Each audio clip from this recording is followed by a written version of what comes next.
عارفين المقولة دي؟ الكل حكيم مدامت القصة مش قصته.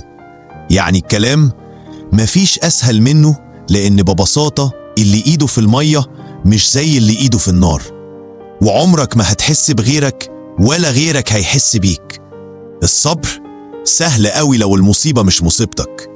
إنك تمسك نفسك وتقف على رجلك بعد الوقع على طول سهل قوي طالما اللي وقع حد غيرك. النصايح والحكم والمواعظ بتبقى أبلغ ما يكون، وممكن نكتب فيها كتب.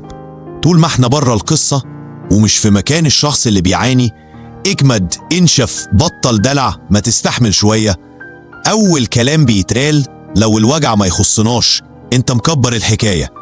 أسرع رد لأي حد بيتلوى قدامنا من الوجع أو قلبه بيتعصر من حاجة منغصة عليه عيشته، لمجرد إننا ما جربناش نتحط مكانه لحظة. اللي إيده في المية عمره ما كان ولا هيكون زي اللي إيده في النار وحس بلسعتها وداء المر من وجعها. في حاجات عمر الواحد ما هيحسها إلا لو جرب وجعها بنفسه. في حاجات لو جربت تعيشها لحظة هتعرف إنك ما تعرفش حاجة في قاموس الوجع.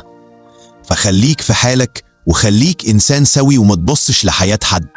شيل شيلتك بحلوها وبمرها واحمد ربنا عليها، وسيب كل واحد في شيلته اللي انت ما تعرفش عنها غير الظاهر ليك وبس. ويا ريت تخليك حكيم كده في حياتك انت وبس.